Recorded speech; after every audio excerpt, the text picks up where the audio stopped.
Haven't we gotten you a replicator yet? No, we haven't. But I've been saving up my ration of dry chicken curry. It should go very nicely with that bottle of wine I happen to know you brought with you. This is sounding better all the time. And as you know, I provide the most memorable desserts.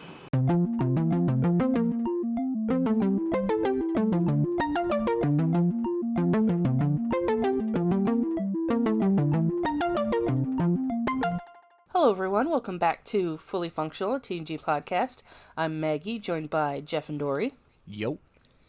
Jeff and I are Star Trek veterans, and Dory is a rookie Trekkie, and we are taking her on our first journey through Star Trek The Next Generation. Today we're discussing the Season 5 episode, Silicon Avatar. Original air date, October 12th, 1991, and as always we'll take it to Dory for the recap. Okay, so we start out outside. Woo! And a lady who we actually learn her name is Carmen is talking to Riker, explaining where all the different centers are going to be. And Riker's like, kind of jelly. This is kind of cool. And she's like, oh, you don't really strike me as someone who would want to put down roots. And she calls him a free spirit. I'm like, I don't know. I mean, I don't think I'd call Riker a free spirit. I mean, that's how people flirted on TV in the 90s. They called each other free spirits. Yeah. Adventurer, I think, is a bit of a stretch, but it's closer to than free spirit. Okay. Anyways, listen. It's cute, so I will allow it. Yeah. So then Riker asks her for dinner, and she's like, oh yeah, you can come share my rations in my tent.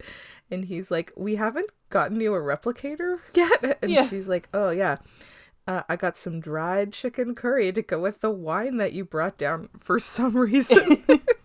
I think they're implying that they've known each other like previously, like that they have a history with each other. Oh, okay. I didn't get that, but it's still very cute. Well, it's not so much a history as they met before this, but not necessarily like a long time ago. Yeah. Okay. I didn't catch that, but I still liked this. This was very cute. And then, oh yeah, she's got some dried chicken curry. Oh boy. To go with his wine. And she goes, and as you know, I provide the most memorable desserts. Yeah. And then Riker goes, my favorite part of dinner. Yeah. Okay, here's the thing.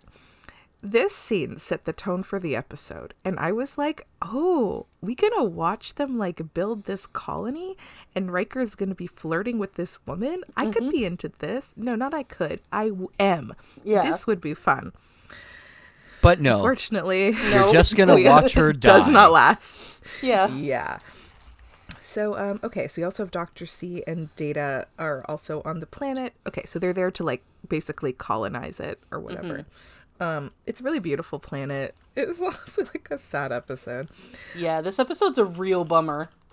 So, yeah, there's, like, a weird noise that no one can recognize, and then we see, I wrote, is that a glass tree? Because I did not recognize it.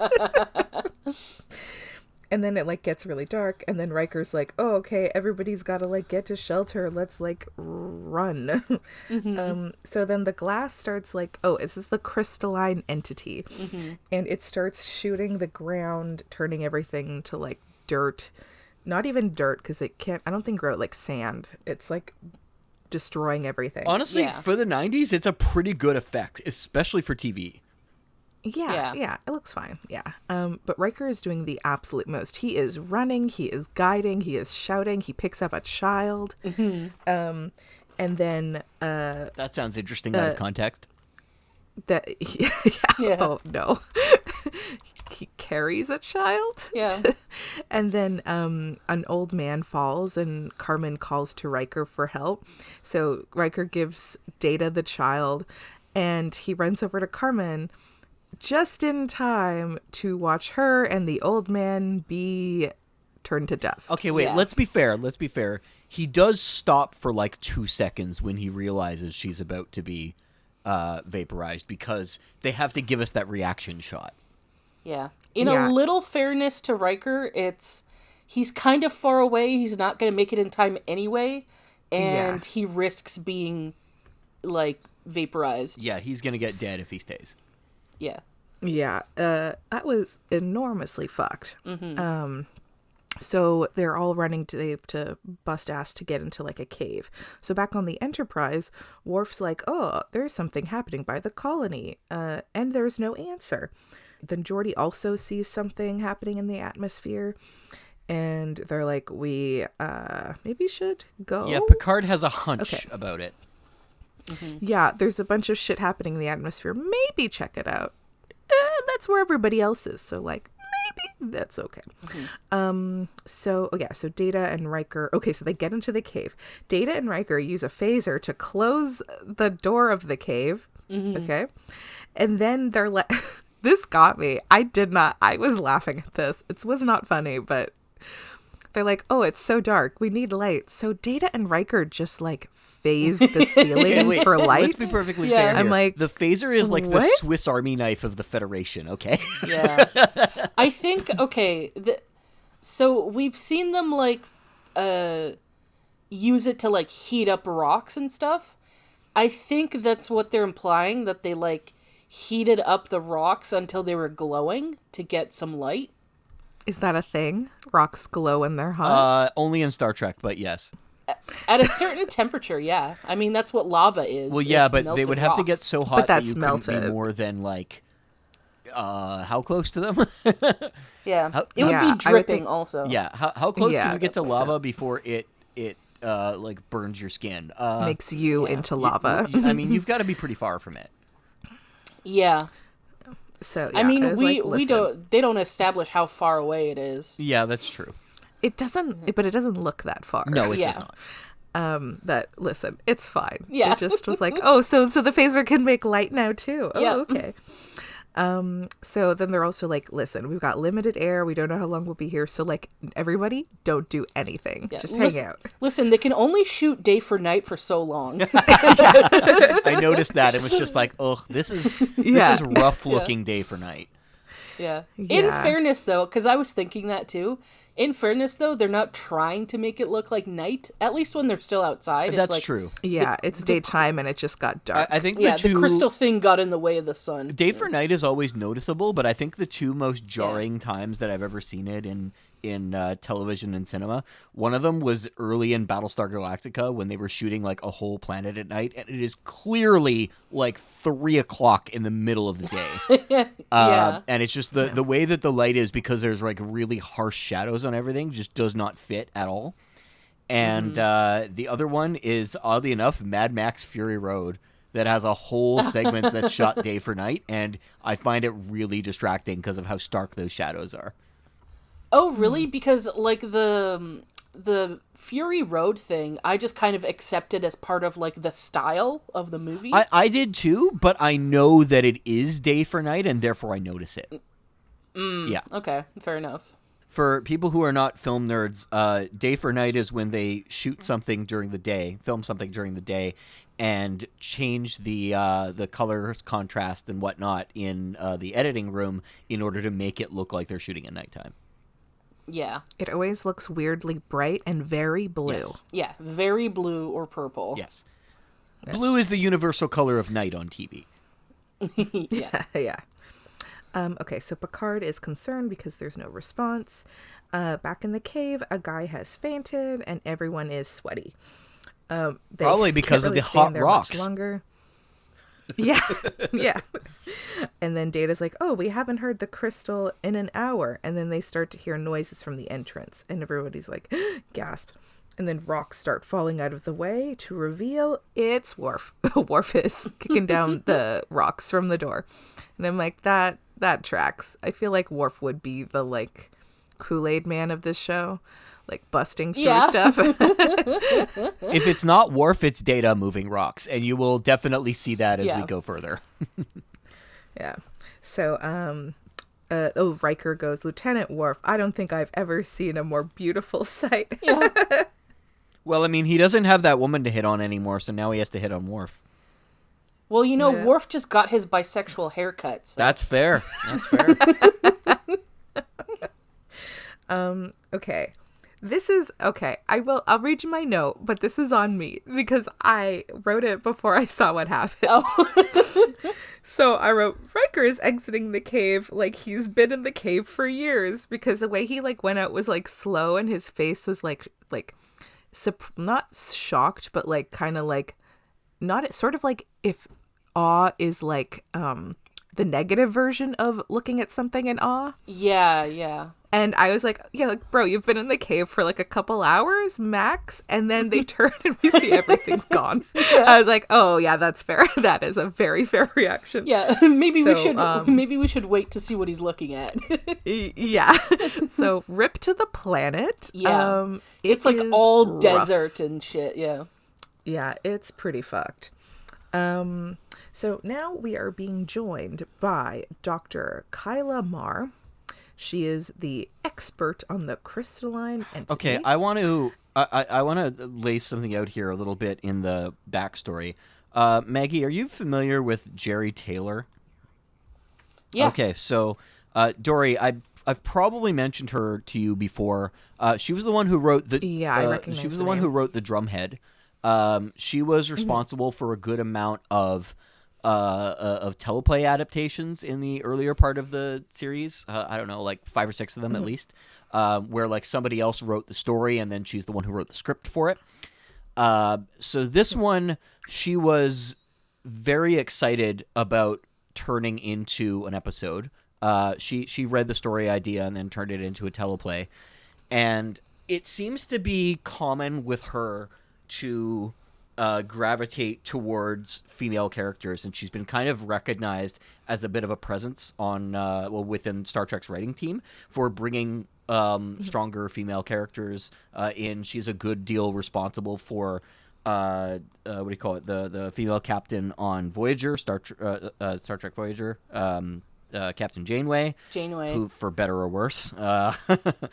And Yeah, but see, that's not entirely her fault, because every writer decided to do their Oh, no, own I thing agree. with the one character. the thing is that the way that she has gone about this, it's been both positive and negative. If you remember from the Drumhead, Nora Satie is entirely her idea. It was That was an incredible. excellent character. Nora was Yes. incredible. Yeah. Yeah. She was like terrible, Yes. but incredible. Like an incredible character. Yes. Terrible. So person. as much credit as people give to her, she's very hit or miss. She is responsible for one of the worst episodes in the series later on, as well as another real forgettable chunk of crap that comes up later on. But she's also Sorry, we haven't watched the worst episode No. of TNG but she's yet. also No. responsible Oh my for some God. really, really good ones. So, like, it's she's a very mixed bag on TNG. This one is hers, and I mean, she basically wrote, as we will hear throughout the episode, Captain Ahab. So there you go. Now we can continue, because yes, this story is Moby Dick. Yeah. Yeah. Well, I So don't see that as a No, negative. it's not a negative. It's just not a particularly great adaptation of Moby Dick. To be honest, I've never, like, the only thing I know about Moby Dick is that it's about the captain who wants revenge. Yeah, that's right? what it's famously about, and I mean, this is very much an adaptation of Yeah. that. Yeah, but like I don't. That's also like not a very unique like plot That's device. true. That's true. So I'm not like looking at this as if it's like an adaptation of Moby Dick. I'm just like, yeah, Oh, that this- didn't even occur to me. yeah, I oh, wasn't this even is a thinking story about where Moby they want revenge I mean, on a creature. they did flat Um, out state in the what do you call it, in the background information for it, that they are heavily inspired by Moby Dick for it. Yeah, Oh, okay. I didn't have yeah. that. I didn't let that nugget go on it. I just kind of implied it. Sorry. Yeah. Wow. Wow. You're welcome. Well, thanks, Jeff. Yeah. So sorry. What I was gonna say is like, oh, I didn't have that like bit of info. So like while I was watching the episode, I didn't have Okay, that in that's fair. mind. So yeah, to me, I just kind of took it as its own thing. Yeah, me too. I didn't even think about Moby Dick. All right. Well, let's go to the woman who's excited to talk to victims. Yeah, she's a little too 2 thing. Yeah, Yeah. let's get back Yeah. to the recap. Yeah. Okay, so immediately, okay, she made me nervous at first. Because then she was like, oh, was the android there? And Riker's like, yes, Lieutenant Commander Data was there. Yeah, the android. Yeah, I was like, uh-oh, we can have a racist episode. a little bit. Not really, as it turns out. Like, Yeah. lightly, but not actually. Because it's not about Data as much as it's... Anyways, we'll get to it. Yeah. Okay. So, it's more personal than racist. Yeah. So, okay, then Kyla's like, oh, you guys have all had enormous amount of trauma. Fuck your trauma. I've been wanting to speak to survivors for years. Yeah. Let's go. Yeah. Yeah, she's like, oh, the other survivors had the gall to die. How was I supposed to talk to them? She doesn't say that, but She it's comes kind of close. Yeah. She's a little too giddy about, like, talking to these people that are very traumatized. Yeah. So Data is man, this woman is, the actress's name is Ellen Greer, and she's been in a fuck ton of things, like something like Desperate Housewives, Supernatural, CSI, the movie Patriot Games, and Beauty and the Yeah, Beast, she's the done a lot of TV bit show parts. with Linda Hamilton. Yeah. Yeah, so she's been around for a while, done a bunch of shit. She was fine. I think like she has a very like she does like a sour face a few times, and it really kind of threw me off. Like, I think she was fine. Well, she's doing that every time Data Yeah. talks because she Yeah. is resentful towards Data. Yeah, she just does some very interesting facial expressions. It is like kind of an interesting character, sort of. I think the problem is it's Yeah. all based Anyways. on a lot of personal attachments that are told rather than shown. And that's probably the episode's biggest flaw, in that the choices that they made in terms of what they could reveal about her all had to be told to us, because they're all things that happened in the past, and they're things that she's technically long over, and have just manifested as part of her personality now, instead of... Well, I wouldn't I say said she's over. mostly. Yeah, she's I would very say much she's not over. over it. Wow, I had But- a very different reaction to this episode and this character than you guys, because I I really mean, I don't liked her. hate it.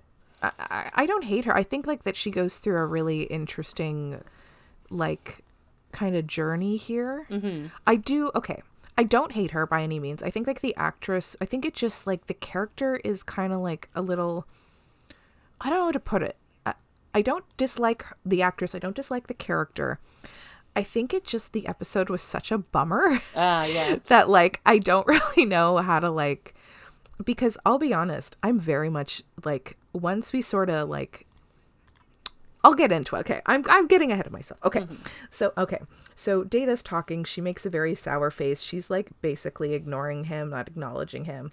So they do find like trace elements that confirm it's the same entity that destroyed the colony on Omicron Theta, which I was happy to be reminded that's where Data is from. Yeah. And that's Lore, who had the like was in cahoots with the crystalline entity, and like everybody died. So I did not remember any of this. So basically, the crystalline entity seems to function like a gigantic electromagnetic collector, and it just literally sucks the life out of everything. Yeah. It is a bummer and a half. Oh man, that whale metaphor that Picard makes later makes so much more sense now. I had almost forgotten about that, to be honest. I didn't even make a note of it, because I was like, Oh yep, my there god, it is. yeah, I forgot about that too. Yeah. Yeah. I did make a note of that, but I did Oh, not okay. in the Moby Dick way. Just Yeah. the like, not sure that's a fair comparison, Picard. Anyways, okay, so the cave, as it turns out, has like 2 different kinds of like metal shit, and she. So okay, Data is like trying to talk to her, and she's like ignoring him, and I wrote, "I'm sorry, did an android murder your family?" Oh, I mean, Technically, kinda. yes. As it turns out. Yeah, I mean, 'Cause, like- that yeah, is what I happens. mean, I did not, because like at this point they didn't remind us like that's what happened. Like Lore brought this shit down. So like I didn't know, and I just so, like, oh, whoops. Yeah, my bad. Okay, so sorry. Okay, she's just like not acknowledging Data. Okay, so then she wants to go down to the colony, and Picard's like, Data will take you, and she's like, hard pass. She wants to make her own team. Picard's like, yeah, nobody knows more about this than Data. And okay, I do like that Picard says he originated on Omicron Theta versus like he was built or something. Just that he originated, and I appreciated that. Yeah. And that's when she's like, oh yeah, I know Lore. And I was like, oh shit. Yeah. My bad. So, okay, but also at this point, we don't know her son died. So I just wrote, I don't think she gets to take whatever Lore does personally. It's reaching. I didn't know. They don't explain it till later. I have like 50 premature takes on in this episode, and I'm wrong every single time. That's really funny. Yeah. So then Picard's like, listen, you have Data's gonna go with you. You can request other people, but like Data is like going with regardless. So okay, then Troy is like, not sure you need an empath to see what's something's going on. Yeah. I'm like, yeah, that's fair. Okay, so now they're in like the cave, and Data finds something. He tells Kyla, but she like flat out ignores him. And when she doesn't answer him, Data makes like 50 facial expressions in response, and it is incredible. Yeah. And then Kyla, then he like tries to talk to her again, and she's like, listen, I'll respond to you when you say something that requires a response. I was like, oh wow, that is ice cold. But she is interested in the cave, and she cannot understand how the group survived. So she's like, other people had deeper caves. And Data's like, maybe it's the combination of these two metals. And then she's like, maybe it was you. And I was like, oh shit. And she's like, maybe you called the crystalline entity. Maybe you guys are allies, and that's why you were spared. And Data's like, oh, no. Yeah. No. She's like, listen, Lore and I have very different programming. Would not do that. But she then, her response to Data explaining they have different programming is, she goes, you don't understand. I am accusing you of collaborating with that monster. And I was like, that's a wild response to his response. I mean, she's let to it you. build up in her. Because that just like, Well, I think he's explaining why he wouldn't have done that. And she's like, oh, I hear that you're saying that, but I'm still going to accuse you of all this shit. And I'm like, oh, Yeah. okay, that's a little like, intense. have you ever been angry with someone, but It's they're infuriating. calm? And it's just like, it's infuriating. Yeah. It's just like, she has all this anger and emotion built up, and he's like not giving her anything. And I can see how that's like very frustrating. She's like, I'm fucking pissed at you. Like, are you not going to match my energy? You know? Yeah. He's not yes-anding her the Yeah. way she wants him to. Yeah.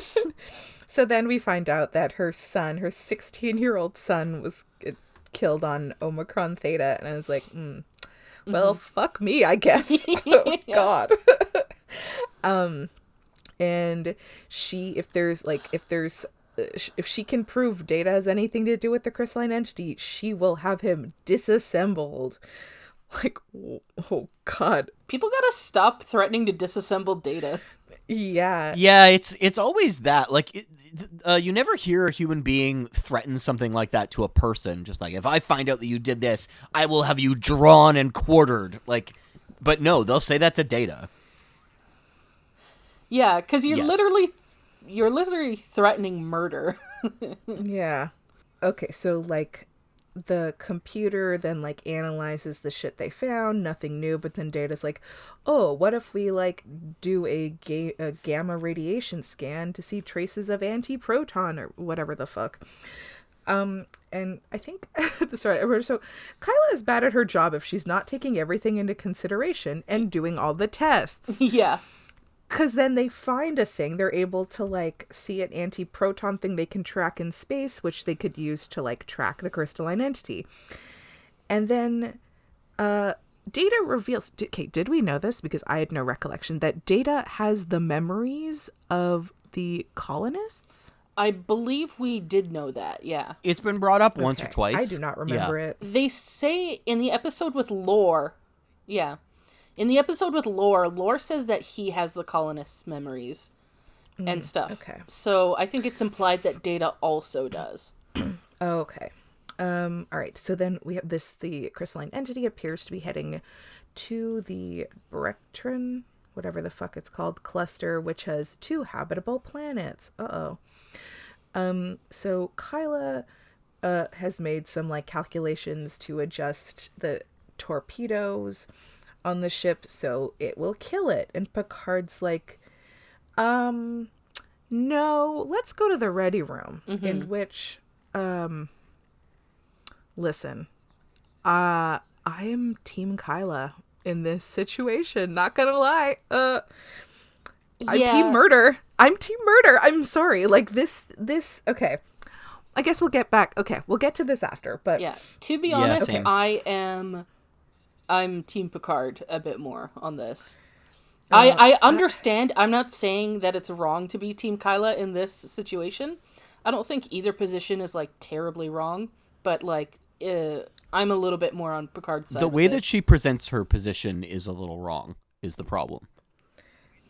Because she doesn't present it as if this is yeah, I can see that. like an existential danger that reasoning with is just as dangerous. She says, no, we need to kill it because it's killed us. Yeah.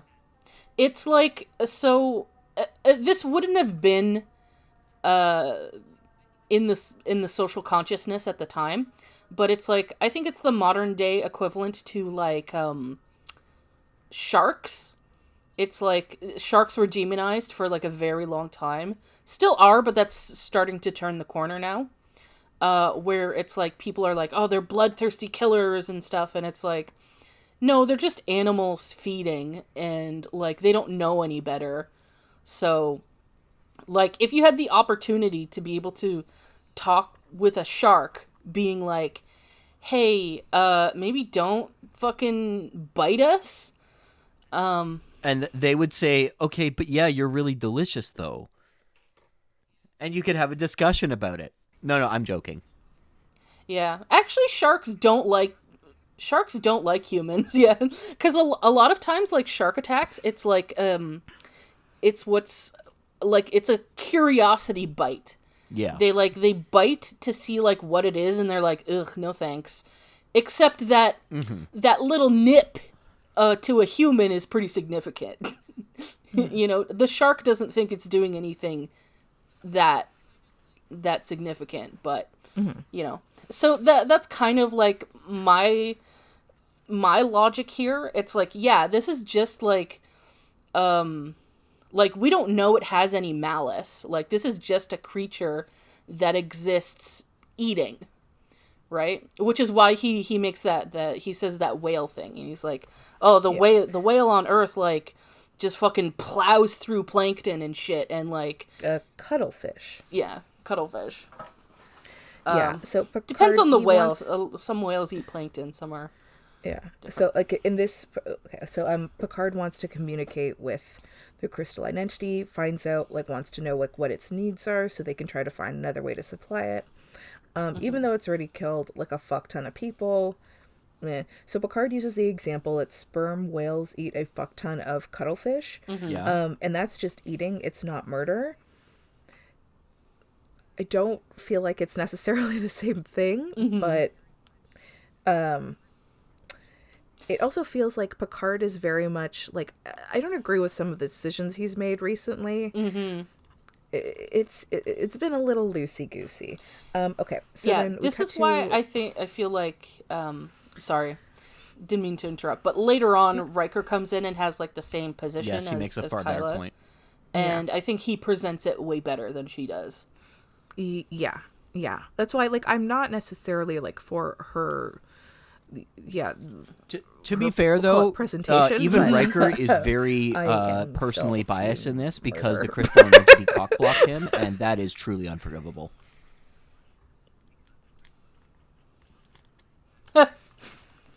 Yeah. Okay. Okay, so now we see Data with a guitar. Love it. Yeah, and he's It's the playing last time like, you'll ever see it. classical Spanish sorry, guitar, guys. which is Jordy's favorite. Oh, Yeah, what? unfortunately. No, but that was nice. God, can never have nice things here. So, okay, Kyla comes in and she apologizes to Data, and she wants to know if, like, Data has anything of her son Raymond, whose nickname is Rennie, which is upsetting in and of itself. But, so, okay, Data accesses his, like, memory folder, whatever, and is like, oh yeah, Raymond totally thought you were a cool scientist. I'm like, oh, this is not going to end well. It ended better than I thought it would, but still very poorly. Yeah. It didn't end in the way I thought it was going to. I was worried she was going to, like, try to, like, I don't know, do something to Data to, Yeah. like, be able to, like, keep Raymond's memories or something. Thankfully, she does not. It just Yeah. gets very sad. Yeah. I mean, it was a little creepy where it's like, repeat his voice to me, and that's like, opening that kind of worms is a bad idea. Yeah, she- that was, Yes. Yeah, like, well, here's the thing. She needs therapy. Everybody needs therapy. Yes. In this. Everybody needs therapy. Nobody goes to therapy. yeah. Even though there's a counselor right there. Yep. Hey, Nobody hey, want. Hey, let's be fair. Reg Barkley goes to therapy. Yeah. I mean, he could go for more therapy. Yeah. I think Yes, but he goes. I think the conclusion is that Deanna Troy maybe isn't a great counselor. Yes, I would agree with that. We love her, but Yeah. Listen, you can't be good at everything. Yeah. Maybe your job, but, you know, not everything. Okay, so they're interrupted by a distress call from a ship called the Callisto. The crystalline entity is approaching it, and oh shit, they do not have the resources to do fucking anything. So the Enterprise just listens to them die. Yep. And this pretty much wrecks Kyla. She just listened to a bunch of people be murdered. Party. So, like, then they send an away crew onto the away team onto the other ship, and yeah, everything's fucking dead. So then Kyla opens up to Data, Kyla and Ren. she's like, Sorry. pardon? I said Kyla Ren. That's just been in my head the whole time, and my mouth just finally couldn't hold it back. No, that's fair. That's fair. So she is like, listen, all those people dying made her think of her dead son. Oof. Yeah. This is a real bummer. Yeah, she's like, she's heard of men calling out to their mothers on the battlefield and wonders if her son did the same. And was like, why wasn't she there? And I was like, oh, woof, this is upsetting. So then Picard calls Riker in and asks if he wants to write a note to Carmen's parents because they're sending her stuff back to them. And Riker is like, yes, I would like that. And then he makes it clear that he absolutely agrees with Kyla and they should kill the crystalline entity.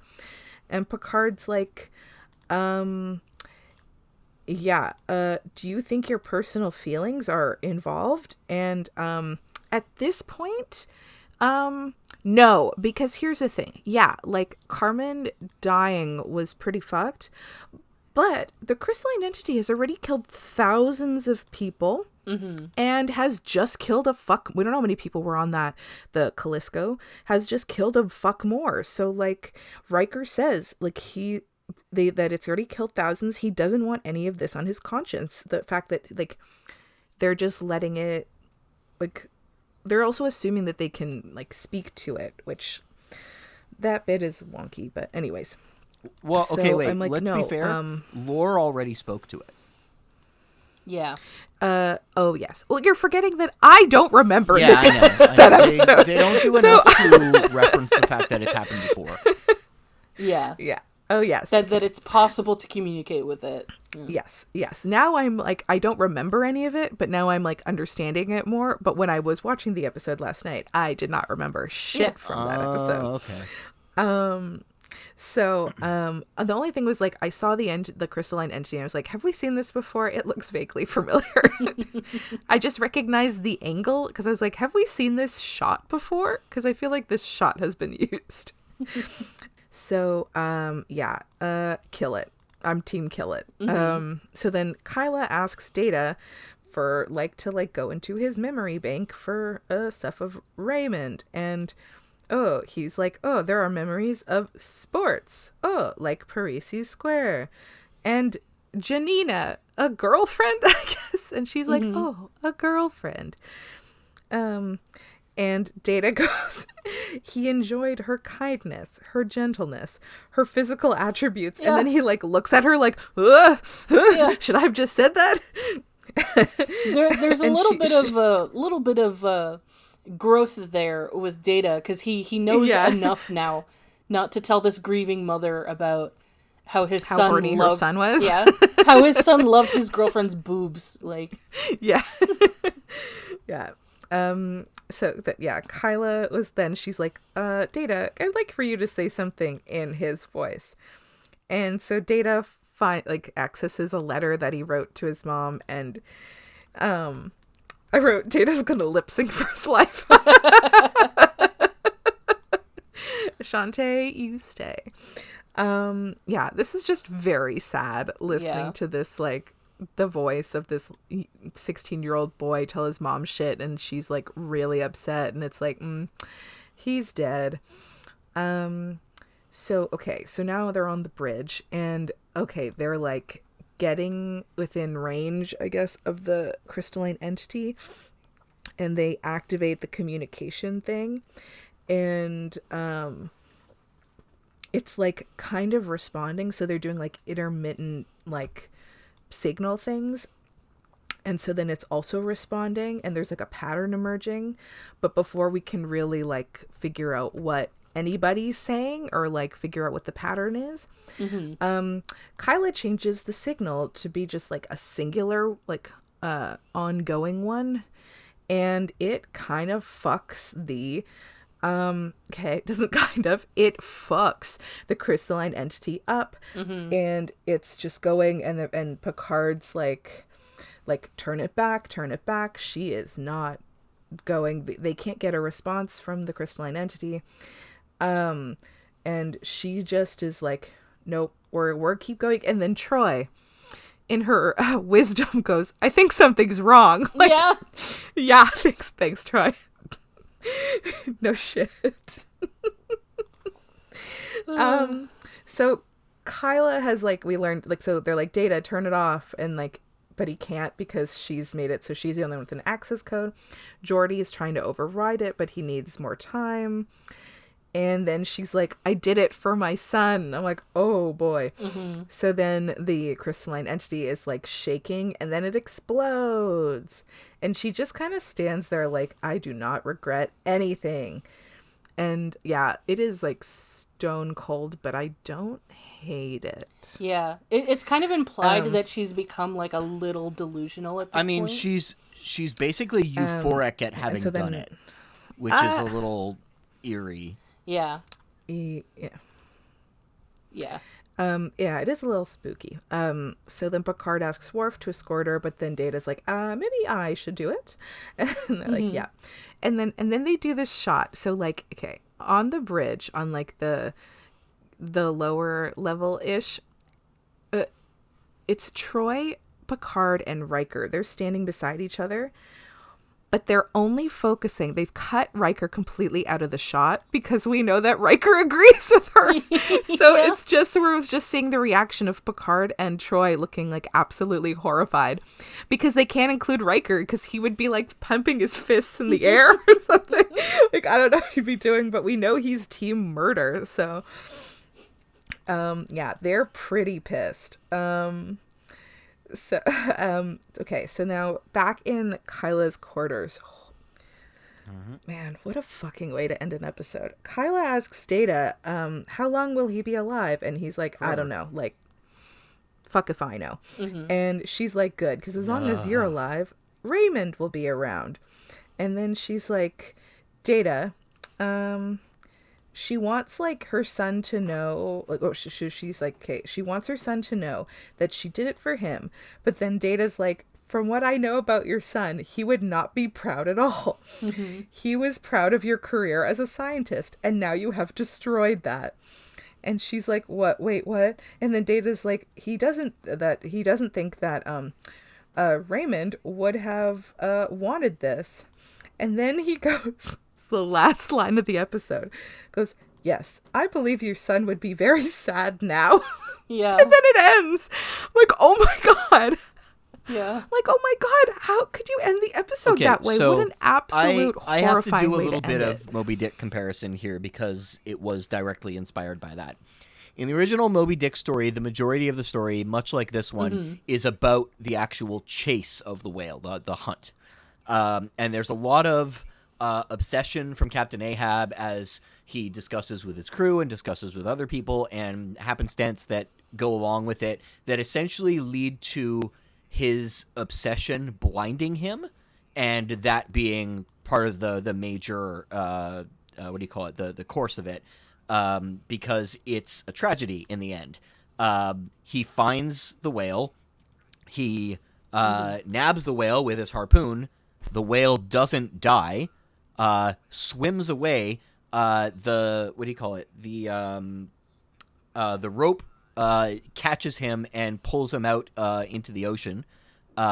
He watches his ship destroyed and his entire crew killed, and he ends up being rescued at the end, the only survivor of his own obsessive failed hunt. And so yeah, it's a tragedy. He was very inspired by Shakespearean tragedies when he wrote it. It wasn't very successful when it came out, but it ended up being successful, 60, 70 years later, as many things do. And the way that this approaches doing it as a tragedy kind of skipped all of those happenstance that lead to cementing her obsession growing, because it's clear from the get-go that her obsession is pretty much all-consuming. And I feel like they spend so much time on trying to develop a little bit of character that they can put a tragedy to in the end, but also end up spending far too much of the time doing Treknobabble hunt stuff. And that kind of takes away from making her that tragic of a figure, because the ending is really abrupt. It is far too quick. There isn't like there is a consequence for her action, and then the credits. And there really isn't much of a coda towards it. There isn't like a proper build-up to the tragedy being a climax. It's just an exclamation point at the end of the story. And I ended up finding the story to be a bit of a slog because of the amount of Treknobabble that was happening. But that ending left a real sour taste in my mouth. See, that's the thing, is that I personally don't find that to be a flaw. I feel like that was a deliberate choice to be like, it's not like just they kind of ran out of time or they didn't know how to end it or whatever. They wanted you to like stew on that very bummer situation. It's just like, yeah, no, you did this for your son, but your son would not have wanted you to do this, and you have to live with that. And so it's like, yeah, now fucking stew on this. Like, you just have to sit in that now. I think a coda where she had to sit down and like have a short, 2-minute discussion with somebody about what a tragedy it is and what a fool she feels like might have helped it better, personally. I don't think so. I think that would just be like beating a dead horse. Like, I think that, like, her in the room with Data is the coda. That's the conversation. She's like, oh, I did this thing. Isn't it cool? And Data's like, no, it's very not cool. And that's the button of the episode, to be like, no, what you did was wrong. This is the whole rumination on what's happened in the episode. I personally just felt like it needed a bit more to cement that, I guess. Yeah, no, I just felt like it didn't need it. I felt like it accomplished what it needed to. I felt like anything extra would just be belaboring the point. Okay, fair enough. Yeah. Dory, what do you think? I don't know. I felt like it was a very abrupt ending. I don't know what would have been a good way to end it. It just, like, I don't know. I think it's because I am team murder that like, yeah, she didn't do it for, like, she did it for her son, which, like, I get it, but, like, man, to make, like, Data, I think it just, like, was it necessary for them to be like, oh, your dead son says, no thanks, you did a bad one. Yeah. So, like, I don't know, like, this,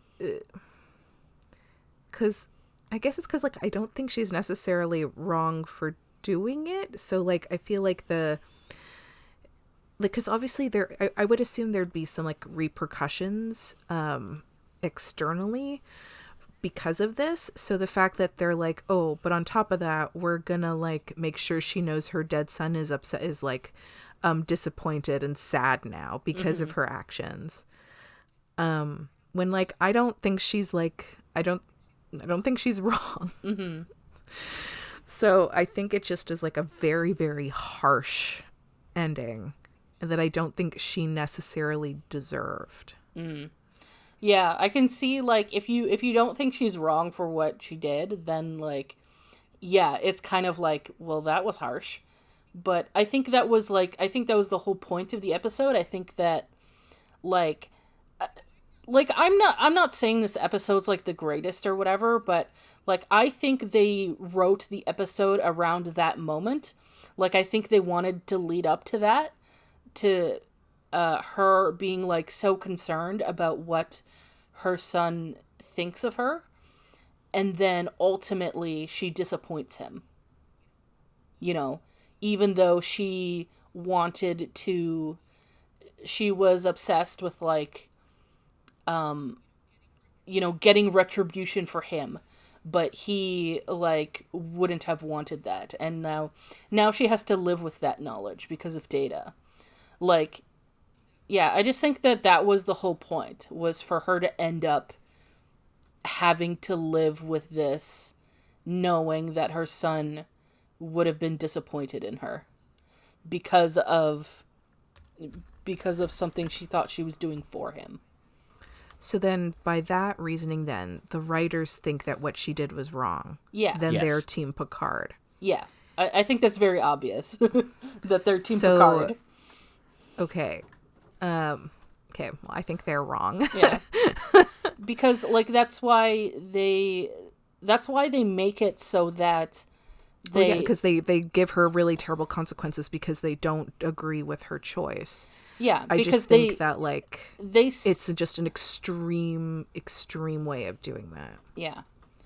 Well, I think that the writers assume that you're not necessarily going to agree with her. Like, I think they assume that you're going to be more Picard than anything, or at least you're going to be, even if you don't, even if you agree with her, the episode assumes that you're going to very much disagree with how she went about things, like with, like, there not being a choice. She just, like, is like, because here's the thing, this is the whole reason why they established that, oh, the crystalline entity is responding to what we're doing, because they stopped it in its tracks, right? It wasn't Like, they were sort of establishing communication, and it was implied that, like, it might be possible for us to reason with it. It might be possible for us to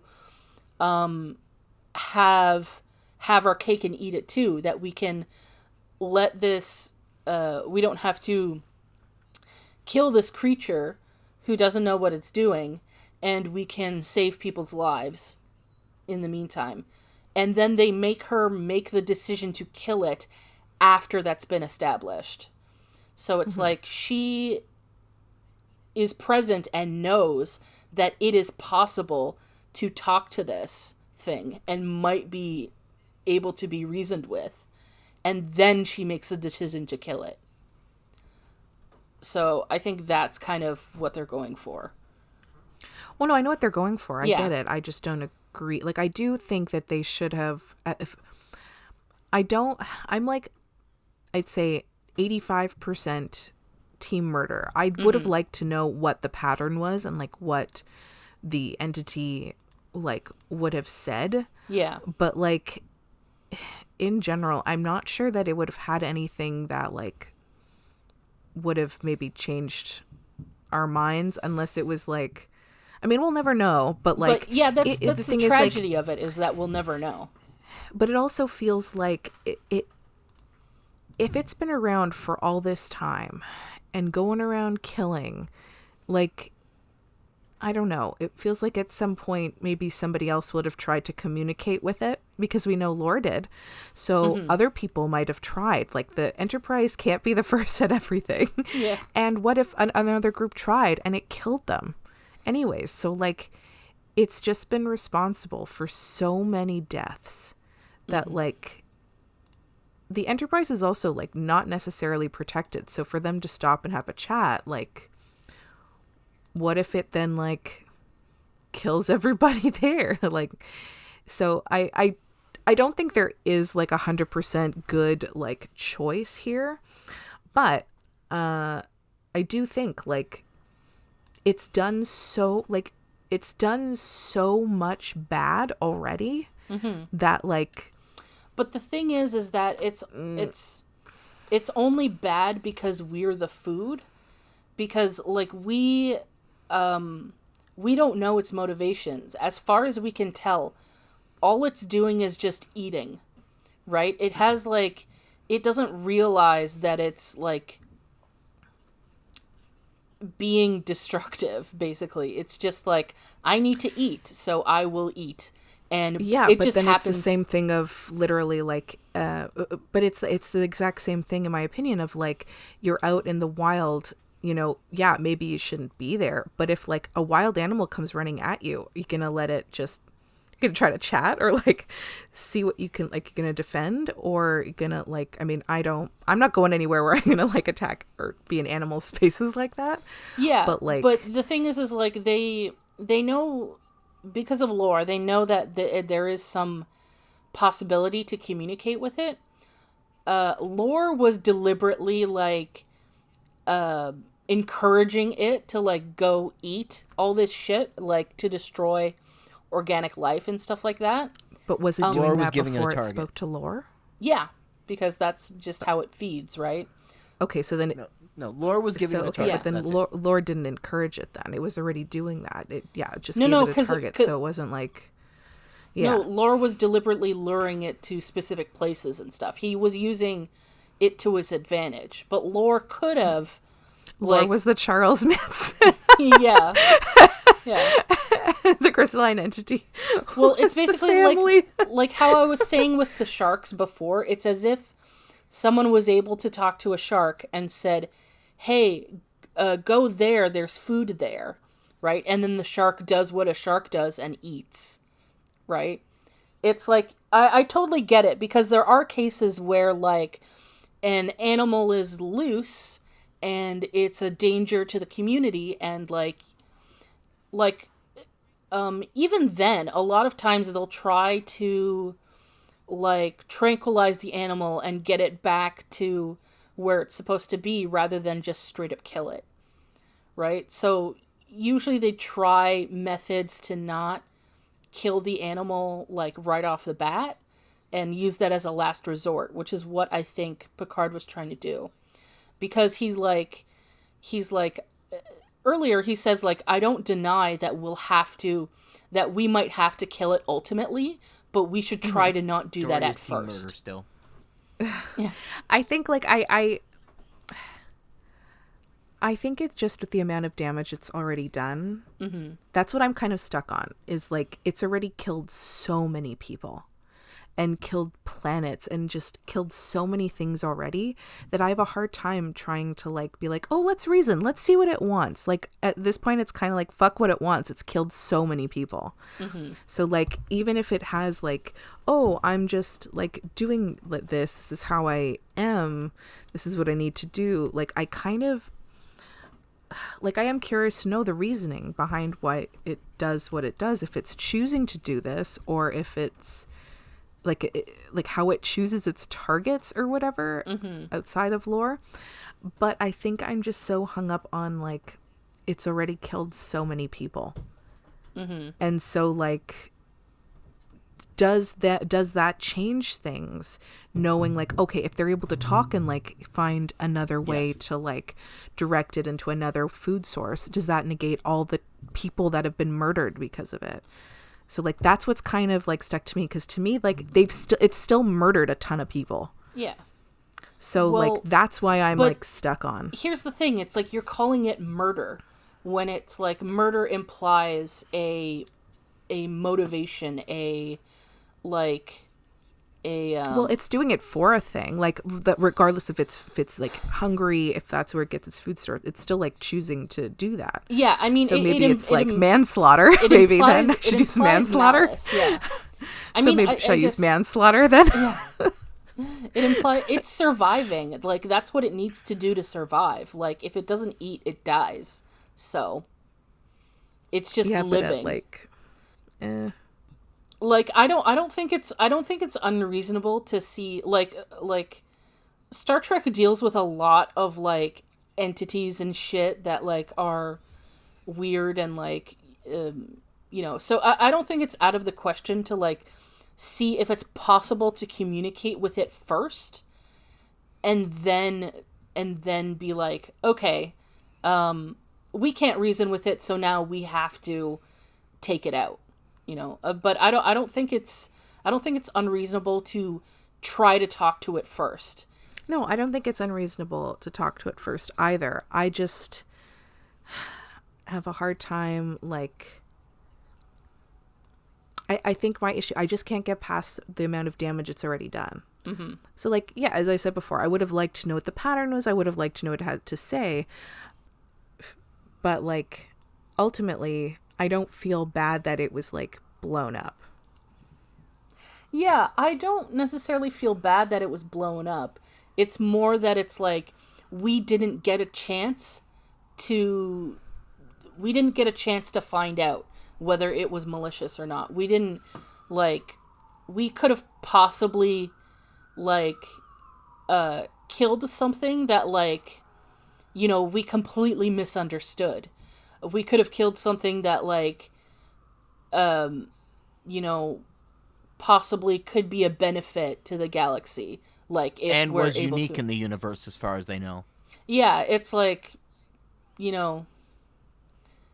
an extinct animal that there's like only one of, but it's like, killing some people. Their mission out there is to seek out new life. Well, there it stands. Yeah. I think it's less about like, being sad that the creature died and more about the decision that she made, and that we'll never get to find out like what the motivation is, and like it's that sort of thing.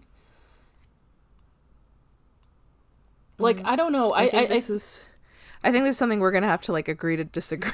Yeah. Agree on, because like I don't Okay. think. Referee here for a moment.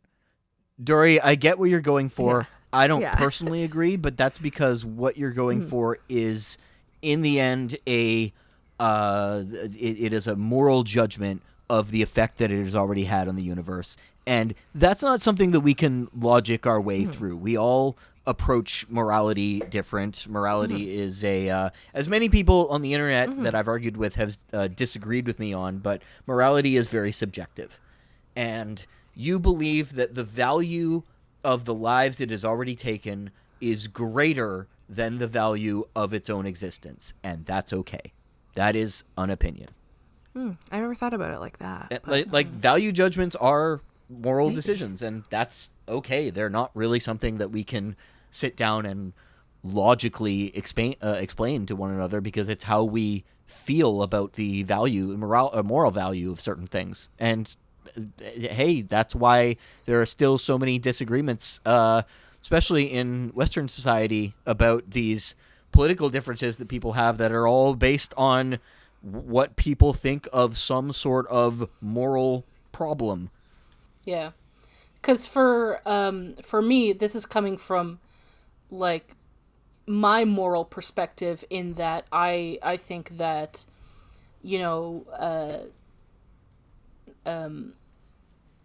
taking a life should be, like, the absolute last resort, like, regardless of how much destruction that life has caused. Like, that might have been, like, I'm trying to word this in a way, because it's like, I'm not making a value judgment on your sort of moral compass, and I'm just trying to explain my moral compass as to why we've come to, like, opposites on the end of these things. Well, no, here's the thing. I totally 100% get where you're coming from. I think the more I'm thinking about it... Yeah, and I get where you're coming from as well, yeah. Because I think more than I'm thinking about it, I'll compare myself briefly to Riker for this. I'm having an emotional response to something that is maybe not something I should have a emotional response to. I'm being biased because of my personal experiences, and it's making me just think. So, like, I don't disagree with the fact that, yeah, they should have spoken to it first. My thing is more, I'm okay that it's dead. I do think they should have spoken to it first, known whatever, and if they could come with a solution. But the fact that they went and killed it anyways, fine. I'm not going to be upset about it. So, I think, yeah. The funny thing is, like, because I think we both want the same goal, which is to stop it from destroying things. And yes. I think it's a tragedy that we will never find out if we could have stopped that without having to kill it. Yes. I think if there was a way where do something, I don't think it should, like, I think it's hard to forgive and forget of like all the damage it's already done. But if there was a way that, they could do something to, find other ways of doing energy, then, like, I get it. That's fine. I'm just saying, in this thing, I'm fine with it, that it died. I'm not going to be upset about it. I'm not, like... That's why I say I'm team Kyla / team murder, is because I'm not upset that that she killed it. Like, I would have liked to have like a proper conversation with it and see if there was an alternative, but the fact that she did go ahead with it, I'm not mad. I think that's basically what I'm trying to say, is I agree with you with like 95%. Yeah. I'm okay with the with the ending. I don't feel that bad about it. Yeah. Well, I don't feel bad about it at all. I feel bad about it. I'm upset with her in the fact that we didn't get to find out, and that we, like, there's something there that my brain and thing hates unanswered questions. And I just don't like that. Like, maybe we talked to it and it was like, oh shit, I didn't even know you things thinked.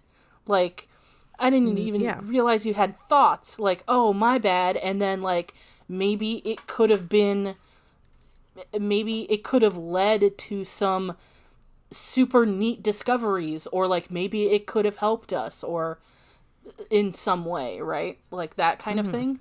So that's why I'm more upset that she did it, right? That's fair. Yeah.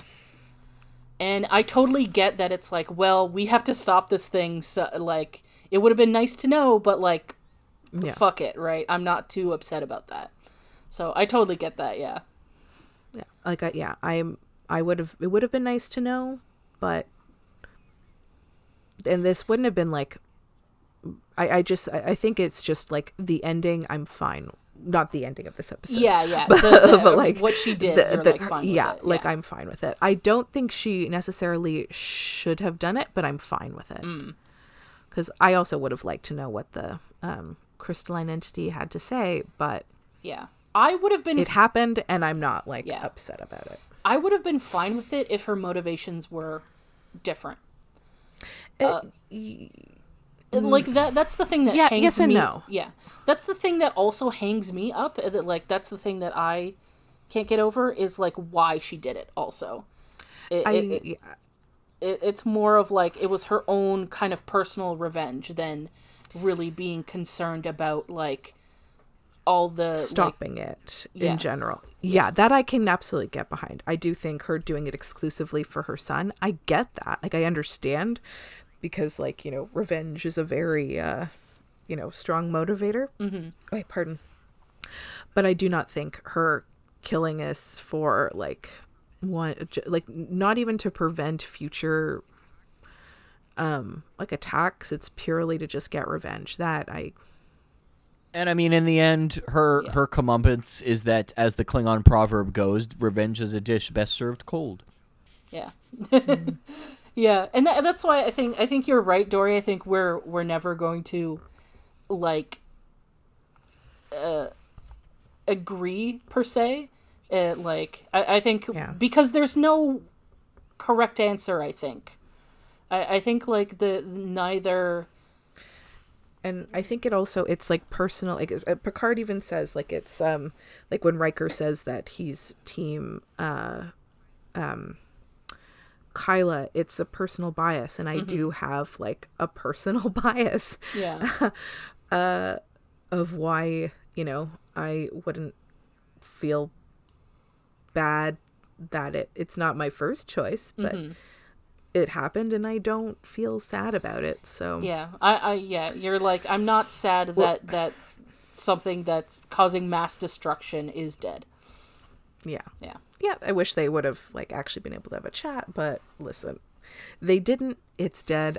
I'm not gonna. I don't feel sad about it. So it did a lot of fucking damage. Yeah, so. For me, I'm just I'm upset because it might not have known it was doing damage, and I feel bad that if it didn't know, then I just feel bad for like punishing it for something it didn't know it was doing wrong. Which is my own personal bias because I have trauma related to that, so. Now that we have thoroughly covered this point 17 times, yeah, I believe we can move on. Yes. Does anyone have anything to say about the episode, or should we just move on to like favorite bits? I think I've said okay, Oh no, there was one more thing I really needed to point out. When they started scanning for gamma radiation, the only thing I could think of was Dr. Banner. Yeah. And I'm not going to continue that song because it's awful. Yeah, okay. I guess we'll move on to favorite bits. No. I liked Data reading, like accessing just this one part.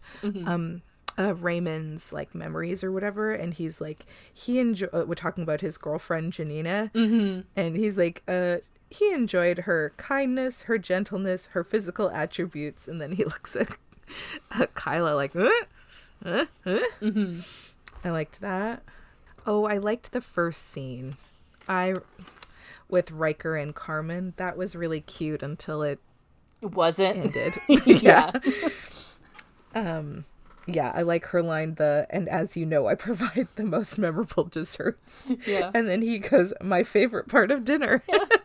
That's why that line was why I think they knew each other before, because she's like, as you know, like I always provide dessert, right? Oh, that's fair. Yeah. So that's why Okay, yeah, I didn't think of that. That's why I think they've hooked up before, but I mean, Maggie, we'll are never you know. are you saying that the dessert was her vagina? Yeah. Oh, that's nice.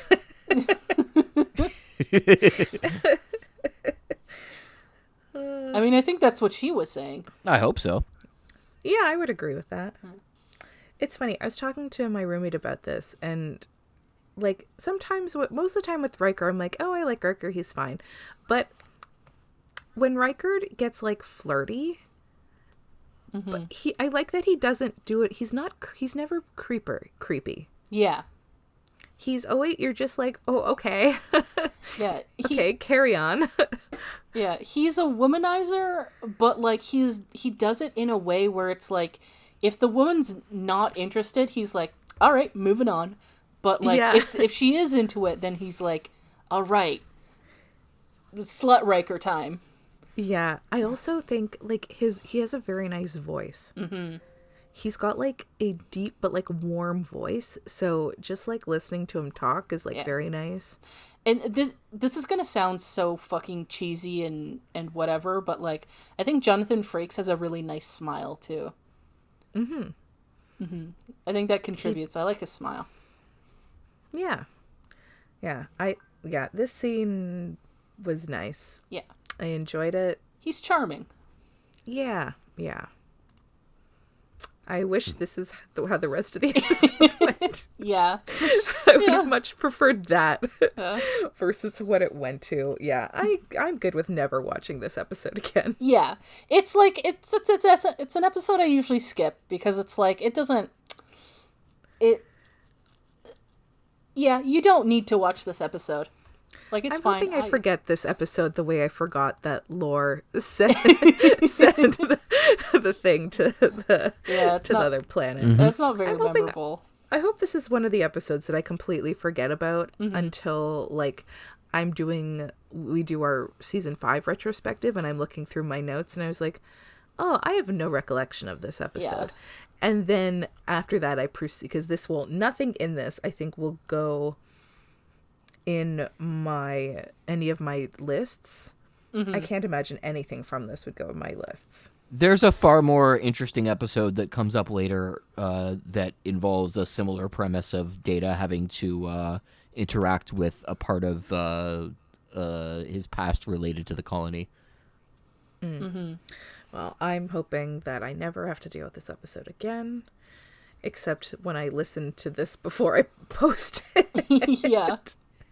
And then we're done with it. I don't like this episode. I'm not happy with it. Also, what the fuck was this title have to do with anything? Oh, yeah. I think I pointed this out the last episode that we did.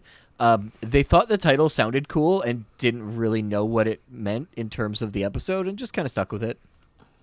It was stupid. This title made absolutely no sense. Well, Yeah. so the thing is that the crystalline entity would be a silicon-based creature, which is something that they've referenced in Star Trek before. I think the Tholians are also silicon-based creatures rather than carbon-based like we are. Yeah. Well, I still think it's dumb. It Yeah. is. It is very It dumb. is. It would have made more sense if they picked like an element that like exists as a crystal, because then you can make the excuse. It's like, oh, it's the avatar of that crystal because it's the crystalline entity. You know? I mean, silicon kind of crystallizes. Does it? Yeah. That's Okay, what well, they then that's what they maybe- make semiconductors out of. Oh, okay. Yeah. Well, then maybe that's it. Maybe it's just because it's like, oh, it's a crystal, and it's made of silicon, and it's like an avatar of this element. Like it's weird because silicon looks very metallic. Yeah. But it is technically crystalline. Yeah. Yeah. It's dumb. It's a very dumb name. Yep. Sounds cool. That's about it. Yeah. Oh, that's debatable. All right. What was I gonna say? I liked the ending of this episode because I'm always a sucker for like, oh fuck, I made a big mistake, right? Like, and just the tragedy of like, oh, now I have to live with my son being disappointed in me. Like, after all this, I'm just like, num num num, tragedy. Like, oh, I have to live with this decision now. Yeah, that's why I liked it. I thought it was a really interesting story beat. I like when you can make like a really good like bummer ending, like when it's like it's not a sad ending. It is a sad ending, but like I like a good sad ending, and I thought that was like a really decent like way to be like, oh shit. I did like her character. I kind of liked I don't know if I liked her character more so than I liked the actress's acting. I thought she did a good job with what she was given. That whole bit in the elevator where she's like, you know, did my son cry out for me while he was dying? I'm like, oof, that's like harsh. And I thought that was just like, it made me feel things. And I'm just like, I like to feel things. Yeah, okay. That's it. That's fair. That's fair. I actually liked when she was telling Data off, and she was just like, "You don't feel anything, do you?" And he's just like, "That is true, Doctor." And I fully expected him to just be like making a Sticks and Stones reference immediately after that. Yeah. But yeah, other than that, I think I'm in agreement that the beginning of the episode is quite amusing and really does contrast the rest of it, probably in a way that doesn't necessarily work. But I guess they were trying to go for like a shock factor, and that's fine. Yeah. But that I feel like there is more engagement from me in that first little bit in the episode than in most of the rest of it. Yeah. All right. I suppose that brings us to predictions for the next episode. So, Dory, the next episode is called Disaster. And I think you'll enjoy this episode. So Ooh, I love enjoying an episode. yeah. So in the episode, a disaster befalls the ship, and different groups of people get isolated in different parts of the ship. Ooh. Yeah. Ooh. Oh god. So do I have to guess what the disaster is? No, Oh, you don't boy. have to, but you can. Yeah, you don't have to guess what the disaster is, more than like, who do you think's gonna get stuck together, and like, what do you think Ooh, their okay. shenanigans are? Okay. Okay. Okay. So it's a bottle episode, I guess. It yes. is actually, yeah. Okay. Oh god. Okay. What duos would I like to see? Okay. One is a given. I want Picard and Dr. C stuck somewhere together. Of course you do. I would love... Okay, I mentioned this last season. We got such a brief moment. I would love to see Geordi and Troy work together.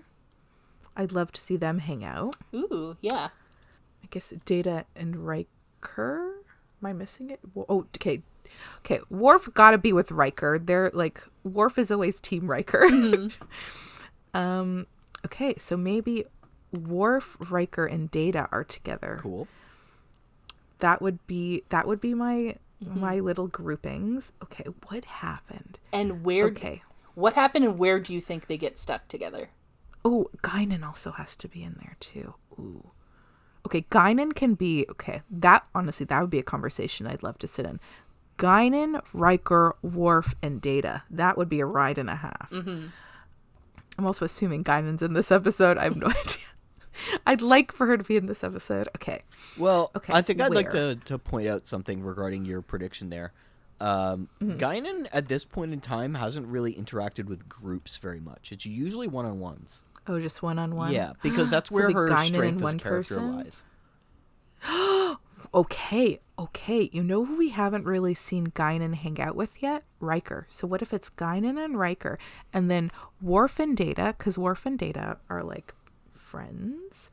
It is a okay, combo so I we think- don't see very often, Worf and Data. Yeah, but I like it. Okay, so those are my pairings. Okay, Dr. C and Picard. Because a girl can hope. Yeah. I want Troy and Geordi. They got the hot goss, and I love it. Guinan and Riker, and Worf and Data. Okay. Yes, those are my groupings. Where are they? Oh my god, this feels like Clue, but without a crime. I guess it is a disaster. Oh my god, this is Clue. The crime could be the writing. Who knows? The crime is always the writing. No. That's the murder weapon. Also, okay, Guinan and Riker probably in 10 forward. I feel like Picard and Dr. C maybe on the bridge, like they're stuck there by themselves, just the two of them. Worf and Data, okay, they have to be in Data's room because they need to be there for Spot. Yeah. Yes, can't forget about Spot. And then Troy and Geordi, I feel like just like in one of their quarters. Or, okay, if we really want to go like left fieldish, maybe Troy and Geordi are in like maybe either the transporter room or like one of the shuttle bays or something. Okay, I'm assuming the power goes out.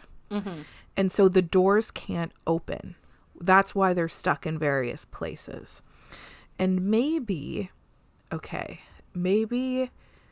the Enterprise goes through a like magnetic field that kind of like shuts the power off, and they have to just wait as it like floats through to like, but like when they initially hit it, maybe it like start going through it because maybe it's invisible.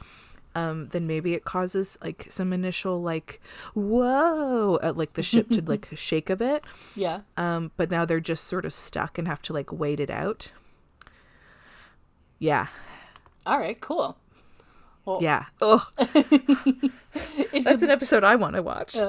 So if you'd like to see if Dory's correct, watch along with us and join us for the next episode of Fully Functional, a TNG podcast. Goodbye.